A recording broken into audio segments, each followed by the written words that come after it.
You know, is it going to go away? No. Are we going to do something about it? I hope so. Are fans going to, when they eventually come back into the stadium, are they going to start doing that again? I hope not. Hey guys, you're now listening to the CoachYas Network podcast, a podcast aimed at anyone who's passionate about athlete, talent, and personal development. My name's CoachYas, and I'm a UEFA A-licensed football coach developer, and content creator. I'll be sitting down with a range of guests to discuss their journeys, their life lessons, and how you can make an impact. Enjoy. Back to the CoachYas Network. My name's CoachYas, and today I've got a very special guest with me, former Arsenal and England defender, Sol Campbell. Good evening, Sol. How are you today? Good evening. Yes. I'm looking good. I'm feeling good. Working hard. That's what you got to do. You got to count your blessings in this type of environment and, get what you can and look after it and cherish things. Brilliant. So I just want to take you, just before we get into the real heart of the discussion, just the back of, your playing journey a little bit, just go through a few things around, how you got into football in the first place, and where, what some of the key experiences for you were throughout your journey and your key takings from that, before we move on to the whole coaching aspect of things. Well, my playing is a simple beginnings. It's simple. From the streets, playing football on the streets, or jumping over the school gates and playing football every day with my friends. Or playing in the back garden, or playing over my local park, or sometimes playing football in the flats. And each you had two lifts, so each lift was a goal, and you do 1-on-1s or 2-and-2s in flats. So it's simple beginnings for me, and just love of the game and wanting to kind of. Always wanted to, play to win, wanted to win the game, and even if it's like a 2-a-side or 11-a-side, but with skill in there, and real character, because sometimes characters like you sometimes will come against you're I don't know, maybe you're 9 years old, but you might have to play against a 12-year-old, and so you got to work out how to kind of overcome that with skill, with tenacity, with knowing how to use your body against a stronger opponent, and when the moment opens up to capitalize it, and all those things you learn off the streets and things like that. When to go for something, or when to kind of say, you know what, let's back off and leave it alone. So I learned a lot from the streets and street football. And just kind of building on, because you grew up in and around the East London area. Eventually, went on to play for Tottenham, and then made what some would argue is a big controversial move, across North London over to Arsenal. What was that like? And what was it that attracted you from leaving Spurs to go over to Arsenal in the first place? I think for me, because it happened such a long time ago. You kind of get to the stage that it's you don't it's almost in my back of my head. Obviously, winning things were great and things like that. But you have to remember, I was 25. I was, 46 now. For me, it's all about moving forward. It was a big move then, but I was I was very successful as well with the move. I think people have to realize how successful I was when I moved. And that's the thing. I just remember the good stuff. There's obviously some things that are unsavory, but I just concentrate on the good stuff. The football I played, the players the world-class players I trained and played with, the environment that encouraged excellence, and pushed me forward as a not only just a footballer but a human being, and meeting like-minded players who would.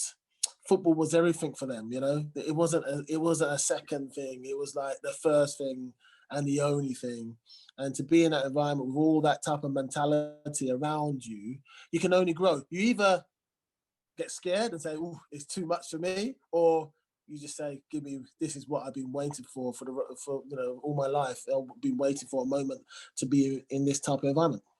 And just on that, you talked there about training and playing with players at world class, and arguably one of the best managers in history of football as well. What kind of influences that have on you as an individual, as a player, and as we start to move further down this conversation as a coach? Well, obviously for me, I enjoyed the organization of it, and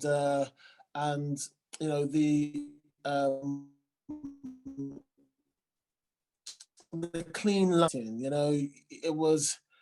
It was kind of all mapped out, and you just had to bring your skill, who you are, as a human being, your character, and that's what I wanted. I wanted organization in my play, and not in my own play, but as a team.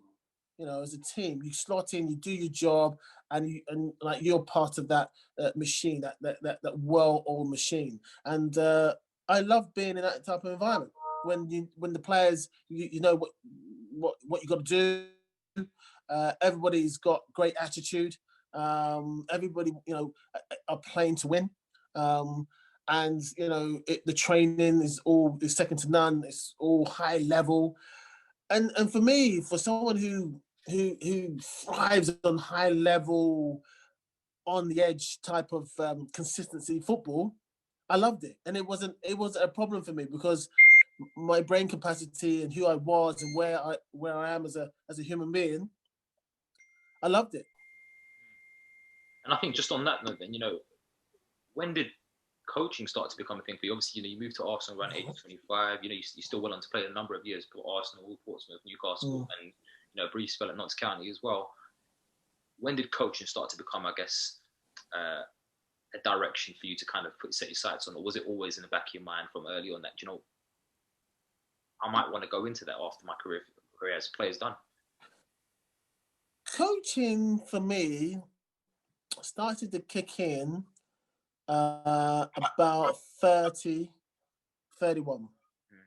And I got a potential kind of offer to kind of move as a player coach.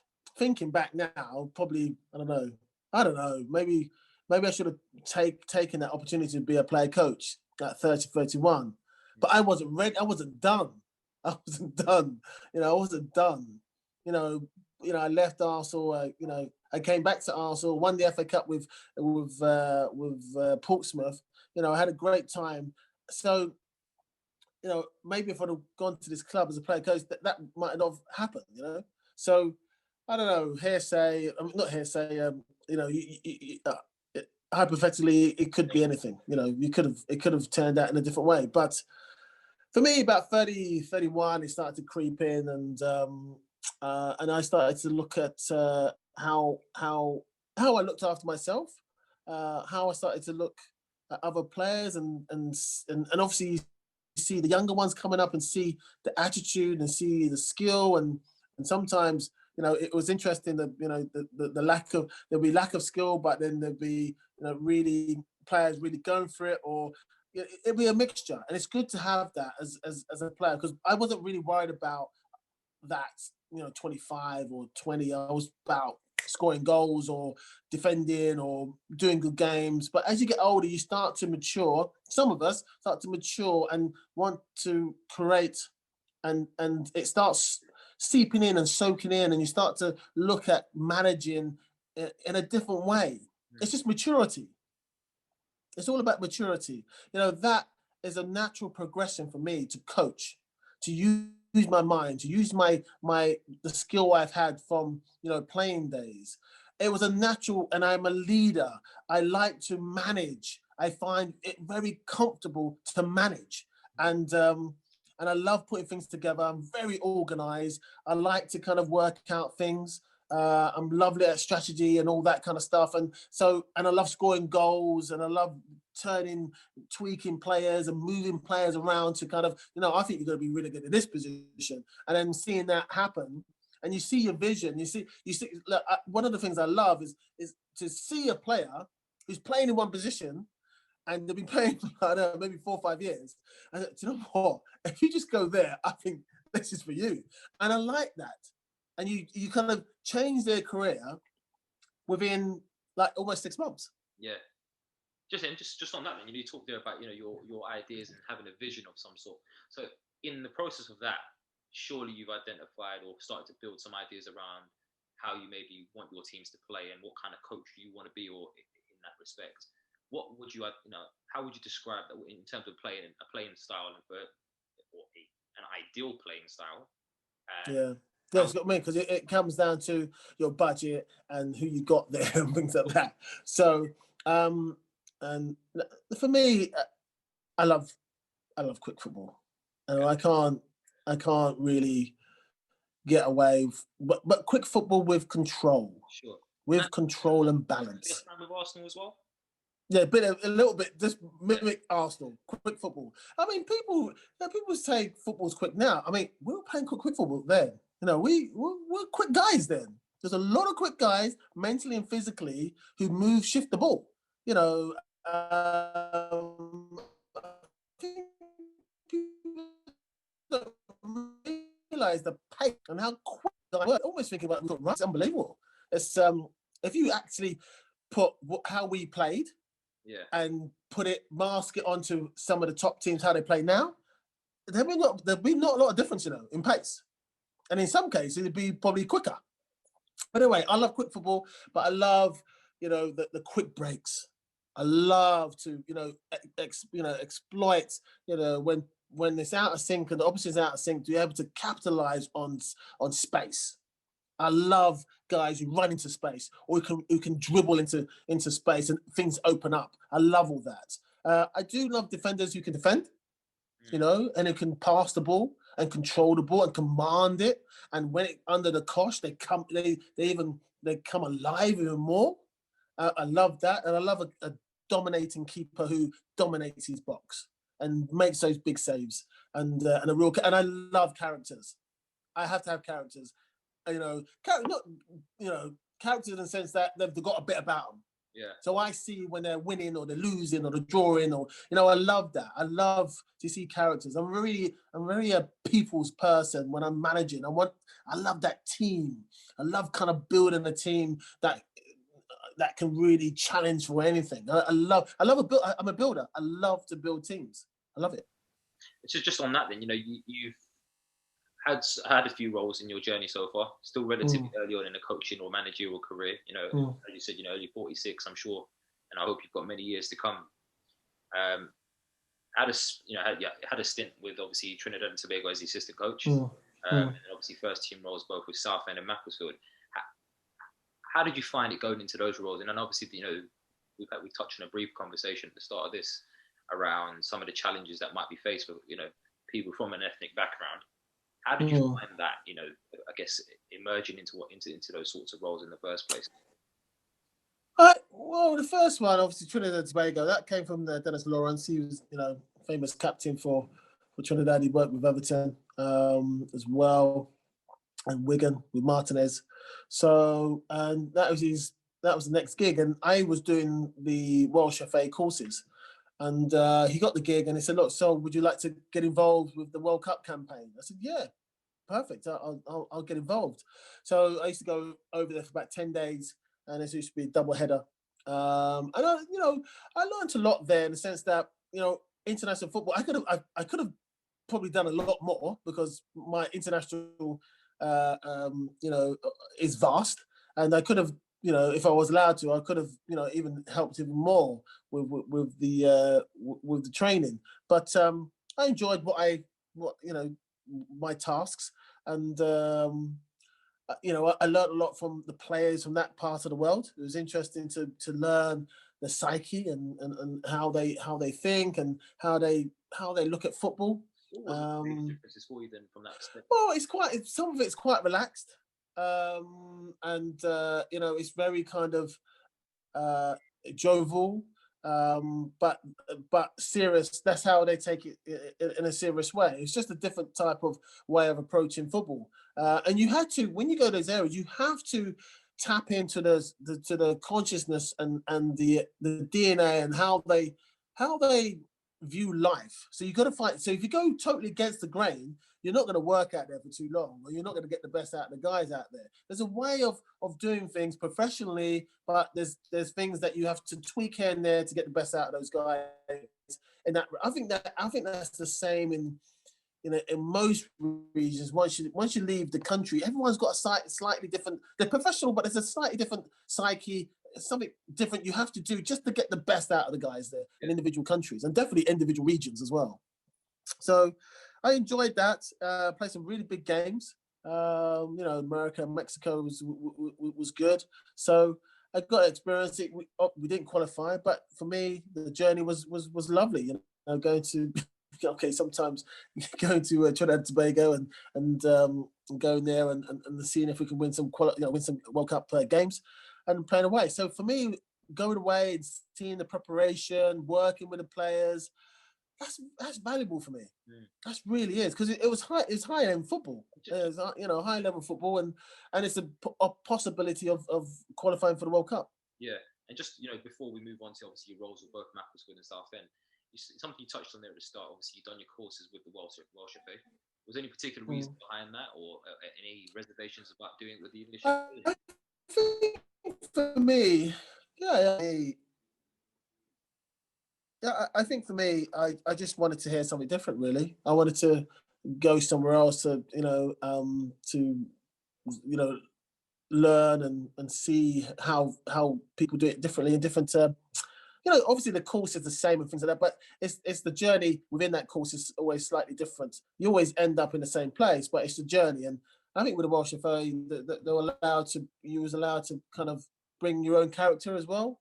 I kind of like that. It wasn't too it was very professional, but there was a space you can be yourself and become a coach, because you need to have that individual not flair, but something about you to separate you from the rest, because there's always, and yes, you have to get results to get it. It's all about the result game, but you need that, and I think players can see that and sense that if you've got that character in you, that you can listen to the players, but then they know who's the boss as well, and you can lead them without kind of dragging them as well. Yeah, that's what I like. The Welsh, you bring your own character and you don't strip away everything away from you. That's the worst thing as a player and as a coach. If coaches strip everything out of you and you become like almost a robot. I don't think football is about robots. It's about characters and applying your skills and building teams to kind of win or whatever. So just on that, then, if we go back now towards your roles, both Macclesfield and Southend, how would you able to maybe take some of that stuff, and what did you feel that worked for you in those roles, or what, having now come out of those roles, what would you say you maybe could have done differently? Macclesfield was probably one of the difficult jobs I've had so far, for sure. And also the pressure of my first role as a football manager. And some probably say, why did you go low? Some probably say, you're not going to get out of that. But I just felt, I learned a hell of a lot. And the main thing for me is I saw the players. When I saw the players how they were training, I saw there was something about them. They had a little bit more left in them. They weren't all gone. Yes, the results weren't going their way. And yes, everyone was probably saying that, dead and buried, and they're not going to get out of that situation. And I took it on because I saw the train and I saw there was something else there, And then when I got in there, it was lovely to see the players who came up from the division below, still had that pride about them that we can't be a team that's going to drop back down again. We can't be that team. We can't be this. And that, for me, I felt that. Yes, they needed to streamline a lot of stuff and get fit, and individual players needed to kind of have worked on, and then also motivation as well, motivation and believing in them, and say you can do this, guys, and coupled with that their own self kind of self-respect. We don't want to go down. We don't want to go down, and I felt that. That was nice, and it was. Obviously, there's a bit of rough and tumble. I'm used to that as well. In the changing rooms, and sometimes it flared up, and you had to calm it down. But as long as no one's going over with a black eye, there was a passion in there, and I loved that. And the players, I have to say that they've done incredibly well. And obviously, sometimes if you come up from the league below, and then all of a sudden you're losing. You're in like a vortex. You just can't understand why are we losing all the time. And they probably just needed someone like me to just come in and just, hey, take that vortex away and just calm the thing down and just concentrate what we need to do to win games to give us the best possible chance of staying up. And and I learned a lot about myself. Yeah. Because I was just going to ask you then, do you feel like that the fact that you had a career yourself as a player that maybe helped you at times? No, I had to go back to my East London days, my growing up days, empathy, understanding, because there's all sorts of problems off the field there at Macclesfield. So it wasn't just football; it was off the field stuff. You got to be. I'm not saying you have to be a psychologist, but or agony aunt, but you gotta have all those tools, and I've got all those tools, and I could take some of the guys and say, oh, we are going to get out of this, and you need to have that side in football, especially down there. I think all levels, but especially down there, where everything seems to be against you. Everything's against you, and I've come from nothing, so it's almost you go back to when you have to. Those memories of me, fighting my way up to the top and training really hard and knowing that I don't know, where my next pair of trainers are coming from. Do you know what I mean? So I kind of went back to the old East London, Plaistow, Stratford days. And yes, I had the technical bit, football side, but both, you really needed the other side as well to get the players on your side, get them believing they can stay up, really motivate them, show them the way, show them hope. Even when we're losing or losses and games that we should have won or we missed chances and things like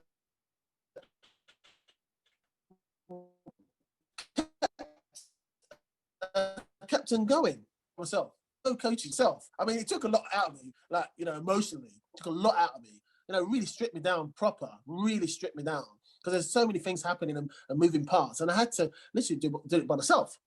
And the satisfaction in the end of staying up was just overwhelming. I was crying at the end. I was crying with my wife. It was just emotion because everybody thought you won't be able to get out of this, Sol. You're in a black hole. You're in a vortex. This vortex gripped this club. It's going down. You ain't getting out of this, Sol. That's it. But I showed them we can. And I showed people I did change the mentality. I did, win massive games or big draws away from home. I had ups and downs. Some players not playing or strikes and things like that. So I had to deal with a lot of stuff, lack of payment and things like that. So all these things started hitting me, but I had to turn it around. And we did as a team. And that's the thing, as a team. I think just on that, you being, I guess, a leader in that moment, and what I really take away from what you're saying is that you really have to try and connect with them on a deeper level than just football. Yeah. And really, like you said, tap into their psyche and understand, what would they be going through now? But also, I had to know when to cut my losses with some people. Sure. Yeah, because I knew that if I couldn't have time to, muck around, and because we had 8 games left. Now I got time for this. We need to win games, and you're not pulling your socks up. The others are. You either on this train or you're off. I didn't have 4 or 5 games to understand someone if they were on the same page. You're either on the page and you're going with this group of players who say definitely on the page. But if players did come in from, I don't know, we've got a few loans in. If they weren't active, if they weren't up for it, I could not allow one person to really derail the whole team. So that you, as a manager, you got to know when to. If someone comes in, no, it's not happening. To the side, the rest go on, because you got to stay up. Yeah. And just you talk there about having some of the other challenges, obviously being at Macclesfield, where I think it ended up being a situation where some of the people at the club weren't getting paid. How does that have an impact on you? Well, of course it does. You have to motivate. You have to say, look, I know, because everyone's got their problems. Everyone got their problems, and especially at that level, it's exacerbated. The problems if people not getting paid or on time. So I had to deal with a lot emotionally. I had to deal with a lot of the players, and I had to really, get them round to say, hey, football, you will get paid, and football is there for you. But sometimes it was difficult, and sometimes they didn't train because they wanted to put their foot down, and in a way, I showed a bit of character as well. I got it. Sometimes it wasn't that. It felt like, gosh, lastminute.com, this has hit me. I really got to adjust, and that's where you find who you are as a person. You have to start again, and when you're in those environments, nothing's straightforward in football at that level, because every single day there's something new happening that you have to organize or sort out or rectify or adjust, and it's just constant. And when you haven't got the funds to kind of do this or the time, you really have to think on your feet. And just kind of build on that. Then so you've had a relatively successful time there in the end. Managed to gather a group of players from what could have been potentially a lot worse. You've left August 2019, I believe. Yeah. Then you move. Within a couple of months, you've moved up to Southend. How did that move come about? What was that like? That came about because they were looking for a manager. They had a few games, it didn't go well. They were looking at other managers, and it was it's a bigger club, but they're in a division above, but they were in a similar situation. I think the higher you go up, the harder it gets. If you're in that situation, you really gotta have a good bunch of lads. You've got to get a good bunch of lads who've just gone through a bad time. And at that club, there was far too many problems for me to, and too many fires to put out. And I think that's one of the reasons. And then obviously got cut short because of the pandemic, and you think you could, as soon as you start get going, we had to stop, and then it was calculated. Everything was calculated. But one of the things that I would say that I've learned from that experience is that you want to be, you're only good as nothing. You're only good as your players. You're only good as your players, and you need the right attitude. You need the right attitude, and if there's not, say you got, I don't know, say 2-3 with the right attitude, that's not enough. You need like 10 to kind of really turn everyone around, especially when you're in that position. If you're mid-table, you can take away, you can look the other way, and you're fine. You're mid-table, but when you're at the bottom, everyone has to be pulling together. And if you got so many people not pulling together, it's a tough job. Just you talked there about it being a tough job. I just want to kind of move over to a slightly different topic now, and that's something that you've been quite vocal about in the past, around the lack of opportunities for coaches from ethnic minority groups. What are your thoughts on that? And obviously, having been in the game for a number of years, both as a player, now as a coach, and more recently as a manager, do you feel there's been any change there? Would you mind sharing some of the experiences that you've been through and the challenges that you had in terms of trying to break into the coaching or the technical, the off-field side of stuff, as opposed to being a player? If we look at the numbers. I just think what's happened is, over the years, I think the media, and when I say the papers and TV and radio, they've got a big they've got to catch up. How, and it has been already, I think the PFA did I think it's a Swedish or Norwegian company, did a report on how presenters around like the main 5 or 6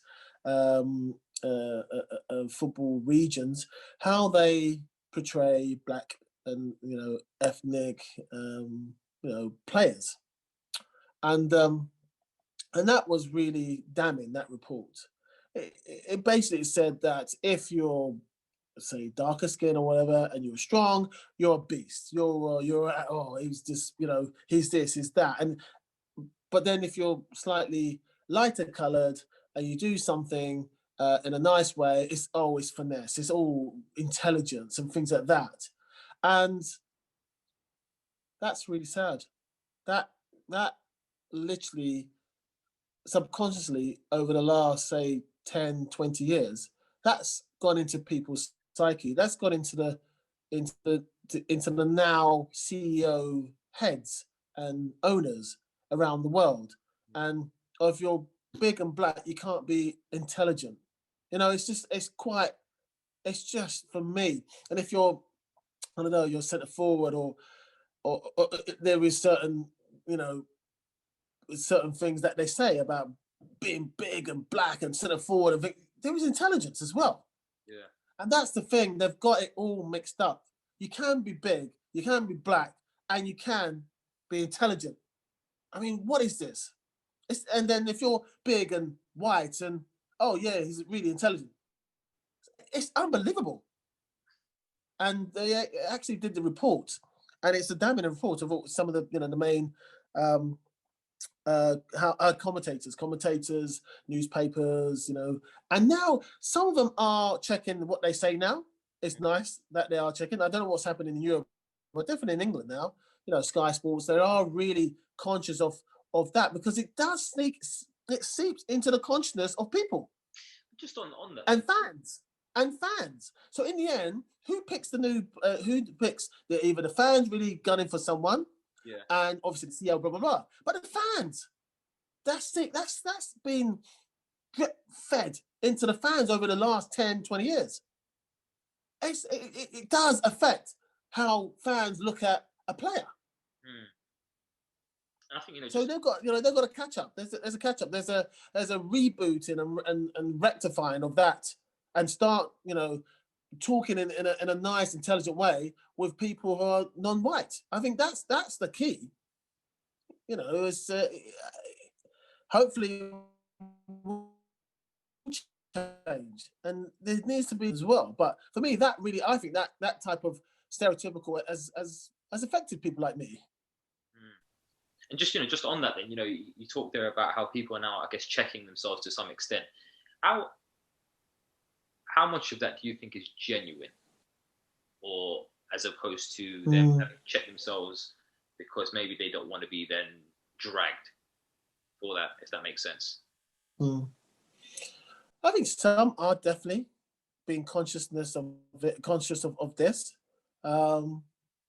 We will know in the next, say, 2-3 years how it all pans out. I think the people now who have to really check themselves are the new CEOs, the new sporting directors, the new owners, the old owners. They really got to reach out and start, opening up themselves to new people coaching their football teams. Or that needs to change. The mentality needs to change. The fans have to change. They've got to start changing. The fans, they've got to start changing. Just on that, then, if you wouldn't mind, maybe share an example where you felt maybe you've been directly, I guess, targeted for racism, especially within a football context, whether that be as a player or a coach in that respect. I think most players, black players, that's happened to them. Most of them. And I don't know one black player who's not been racially abused, either, in my time, in a way, maybe not so, the ones are probably 10 years younger than me, who knows? Or now it's more probably on social media now. But yeah, most players have had something, either if it's abroad or here. In the UK, it's happened for them. It happened recently. With players. So is it going to go away? No. Are we going to do something about it?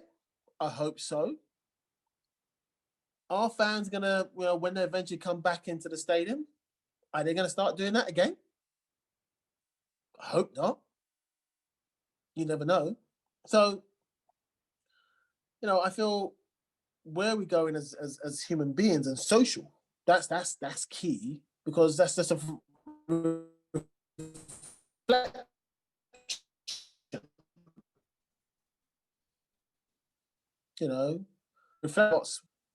It's like a reflection. So we got to get better as human beings, really. I get supporting your club. I get that. Support your club, that's good. But once it goes to that level, when you try to demonize and try to characterize someone for their color or whatever, that's when I say to myself, well, now it's not football anymore. Now it's not football. You're not a football supporter. You're using the football to camouflage who you really are. Definitely. And just to kind of build on that, then outside of that, I was just interested to know, within your own personal journey, what maybe some of the biggest challenges that you faced are, and maybe how you've gone about dealing with them, if it's something you've dealt with, or it might be something you're currently dealing with. The biggest challenge for me is people letting go of my career. Let go of my career. Let go. Don't let my career, good or bad,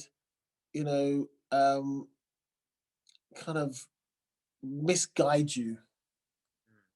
Look at me of what I can do and what I will do for your club. That's what I want. Because sometimes I feel if I said I've done this, I've done that, and I've won this, I won that, but obviously it hasn't helped me. I can say it hasn't helped me. I've won a lot, and it hasn't helped me. So what's going to help me then? I think the main thing is just look, see what I can do for your club, because obviously what I've won is definitely not going to help me. Obviously it's not helping me, because if it was about giving me an opportunity, Premier League couple of times, FA Cup 4 times, unbeaten, first black guy to score, first black player to score in the World Cup final, first black player to lift any cup captain at Wembley, things like that. First black guy to score in a English speaking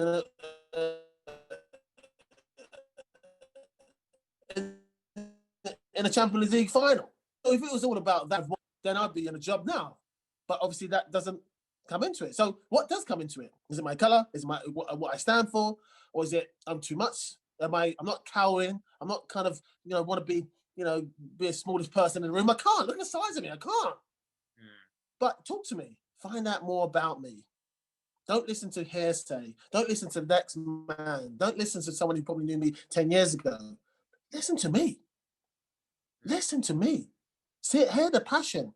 Listen to my views on football and things like that. See what I do, how I do it, and then make a decision. Don't make a decision with someone who's got an axe to grind. You can't be doing that. So that's what I find, in a way.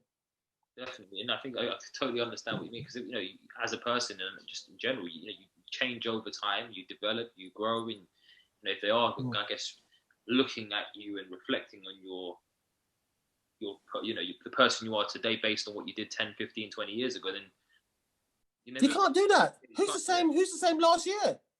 even 2 weeks ago. Last year, let alone 20 years ago. Yeah, same.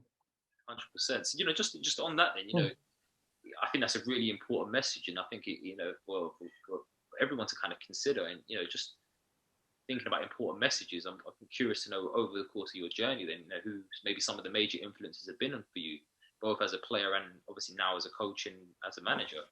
and maybe what the biggest lessons you have taken away from those people?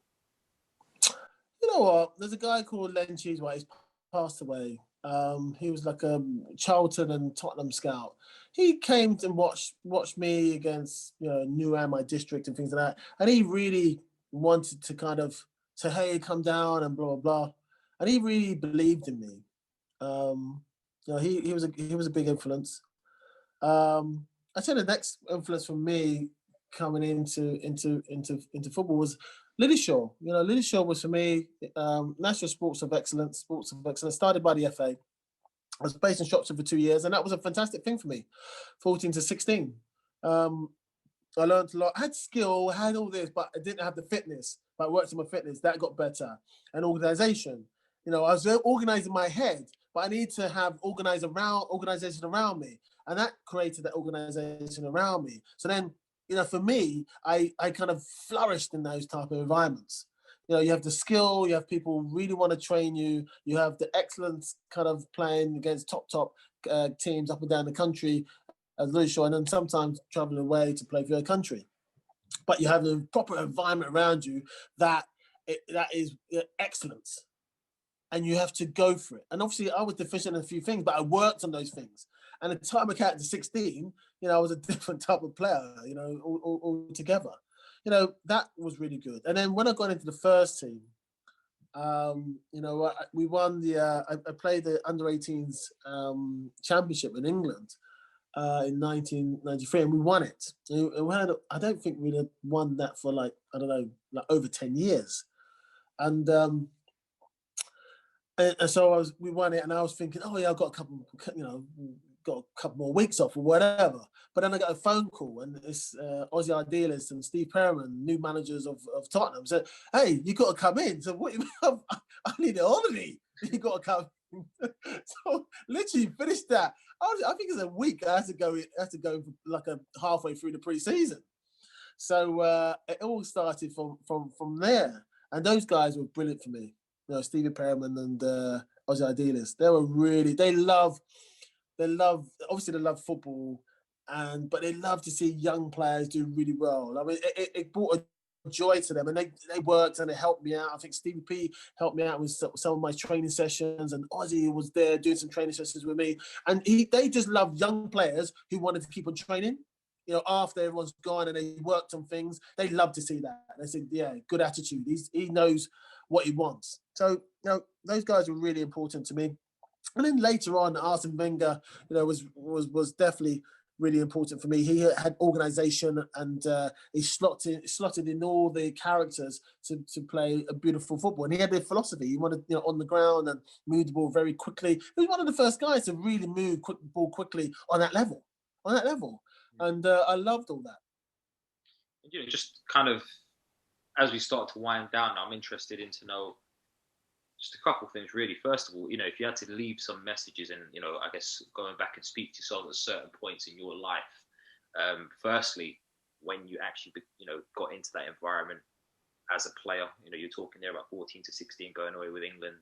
You know, I'm sure over the years, having both experienced it yourself and seen others go through it, there's probably some messages that you would have maybe wished that you could go back and give yourself potentially.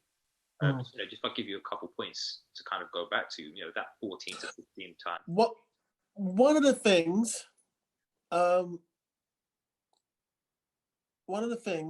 would be when that opportunity comes and you're ready, you think you're not ready, but you will be ready. Football moves so fast. 1 minute you could be like an 18-year-old, 19-year-old, and you're thinking, oh, I want to stay here, whatever. And then someone comes in and says, look, we want you, you're top player, we believe in you. If it's the right club and it's the right situation, and only one or two things are bothering you about it, go for it. Because those one or two things will disappear as you go on. You know, there's opportunity that comes to some guys and they turn it down. They turn it down and 5-10 years later, they regret it.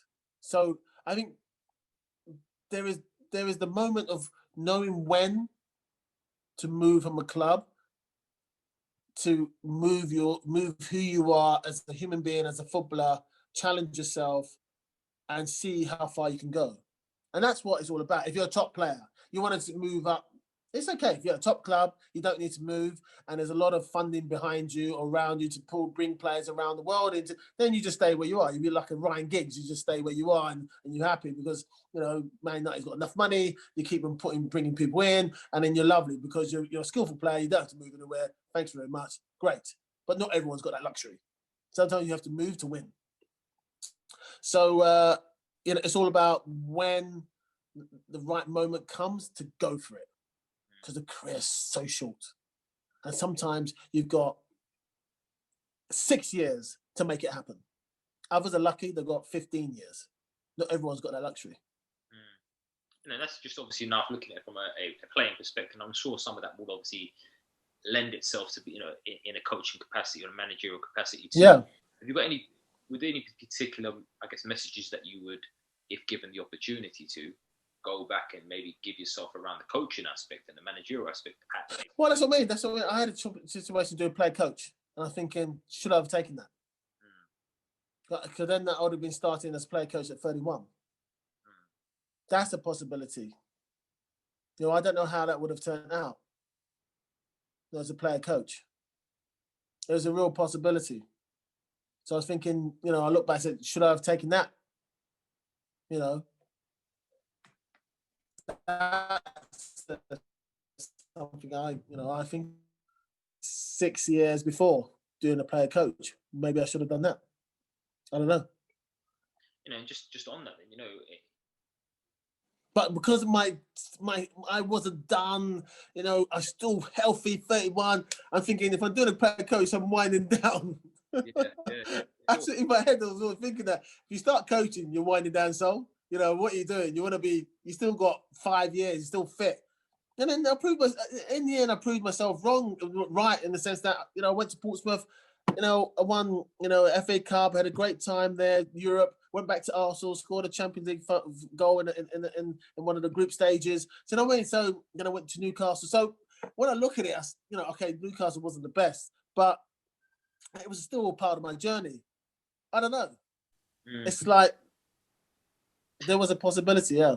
So just obviously, we're now in a lockdown. How does Sol Campbell keep himself motivated?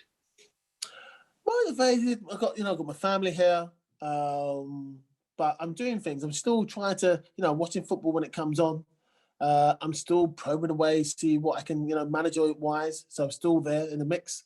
I'm trying to organise me getting to some training sessions and some games. I'll be just sitting in the corner watching some youth football as well. A couple of my friends are in some, good youth team, and maybe I can ask them if I could just be in a corner and social distancing, and I can take my notes. So I'm trying to, stay in and talk to my football friends and ex-colleagues and just stay in the game, and then like these conversations as well. What we're doing here. So I'm still there. I'm still motivated. I've got passion. I dream about football. I dream about managing football. It frustrates me, the situation I'm in, because I want a job. I want to get back into management. But it has to be the right one this time. It has to be something that gives me a chance to show what I can do. It needs to be the right. I'm not going to just take it and not think about it. I want to be in the right environment, take the right job, and make a go of it, and do something special. And just to kind of build on that, then you look there about forecasting where you might end up next. In that respect, what were some of the things that maybe you as a coach or as a manager from your experience that maybe other coaches and managers potentially listening to this conversation that could maybe start to consider that is almost needing to be in place in an environment before stepping into an opportunity, if that makes sense? Yeah. You have to. I'm not saying you have to do due diligence, but it's kind of, because they're doing the due diligence on you. So you got to do it that way around, because if it's not right when you get in there, you're always going to feel that you're against the tide. So you want to be in an environment that as soon as you get in, you feel so comfortable, not comfortable that you lean back and you're not working hard, but that's one less thing to worry about. Right, let me get on and let's get my job done. I need to win games. I need to turn around this team. I need to get this team fit. I need to get this team playing. I need to get this team scoring. I need to get this team defending, whatever. Do you know what I mean? I need to get them singing from the same hymn sheet. I need to get the right mentality ingrained in there so they're hard to beat. They're really resolute. I need to kind of, get this player and do a bit more coaching with him. I see something special in him, or these guys, a little bit of training here, tweaking. Within a month, these guys are firing. That's what I want. That's what you want. You've got to assess very quickly what you're going into. Sometimes you have to take a job because, you want to get started. But then for me now, I really got to be selective, and